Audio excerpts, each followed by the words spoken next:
Olá! Câncer é um assunto que a gente sabe, carrega um peso enorme, muitas dúvidas, né? Por isso, hoje a gente vai conversar sobre ele de um jeito um pouco diferente.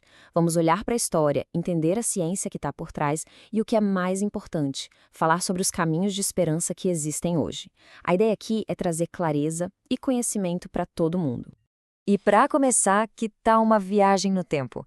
Tem uma pergunta: o que é um carquinos? Pode parecer estranho, mas a resposta, olha, nos conecta lá com as origens da medicina e com o jeito que o câncer é visto até hoje. Bom, este aqui vai ser o nosso roteiro. Primeiro, a gente vai descobrir que o câncer é um desafio, de milênios. Depois, vamos dar uma espiada no que acontece dentro de uma célula. Aí, a gente vê o cenário da doença no mundo, entende os fatores de risco e, para fechar, terminamos com uma mensagem sobre essa jornada de esperança que o tratamento representa. Então, vamos começar com um fato que é super importante. O câncer não é uma doença de agora, sabe? Ele faz parte da história da humanidade há milhares e milhares de anos. A nossa compreensão sobre o câncer vem de muito, muito longe. Lá na Grécia Antiga, o Hipócrates, o pai da medicina, chamou a doença de carquinos, que significa caranguejo em grego. E por quê? Porque as veias ao redor de um tumor pareciam as patas do animal. É uma imagem bem forte, né? E mostra o quanto a gente busca entender essa doença há séculos. Agora, para a gente ter uma ideia do tamanho desse desafio, olha só esse dado. Estima-se que uma em cada 3 pessoas vai receber um diagnóstico de câncer em algum momento da vida. E, infelizmente, a doença ainda é uma das maiores causas de morte no mundo, afetando cerca de 1 em cada 5 pessoas. Esses números mostram por que é tão, mas tão fundamental a gente falar sobre prevenção, diagnóstico e, claro, tratamento. Certo. Agora vamos mergulhar um pouquinho na ciência para entender como tudo isso funciona lá no nível celular. O que acontece de fato dentro do nosso corpo? No fundo, o câncer pode ser resumido em uma ideia bem simples: crescimento descontrolado. É basicamente um momento em que uma única célula do nosso corpo resolve, digamos assim, se rebelar e parar de seguir as regras.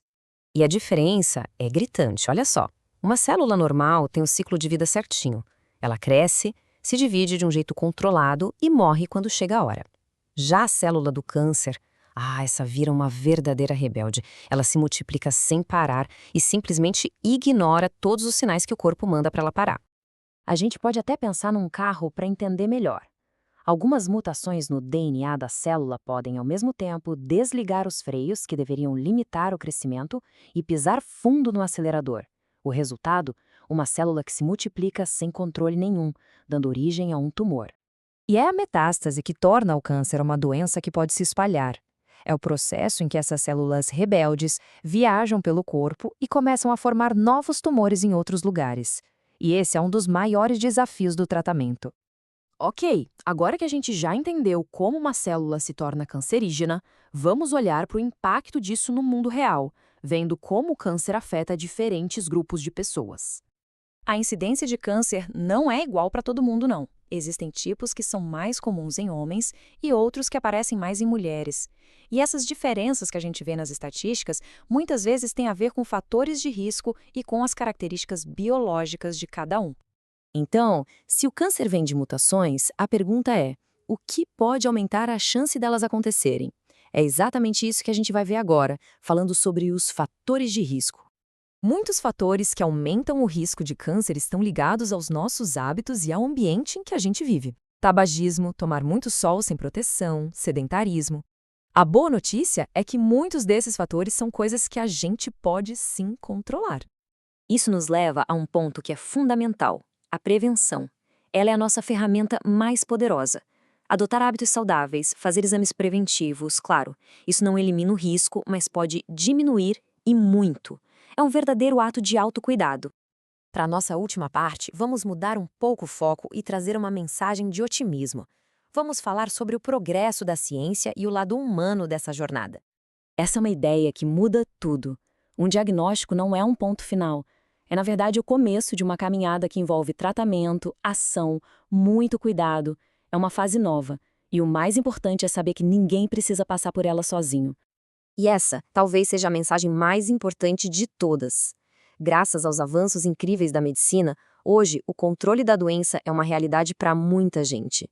Muitas pessoas vivem bem, com qualidade de vida, e a cura é um resultado cada vez mais comum. E é exatamente essa união de informação de qualidade com apoio que motiva o trabalho do Dr. Rafael Amaral de Castro, o oncologista que está por trás dessa iniciativa. A missão dele é justamente essa: informar e dar todo o suporte para cada paciente em sua jornada.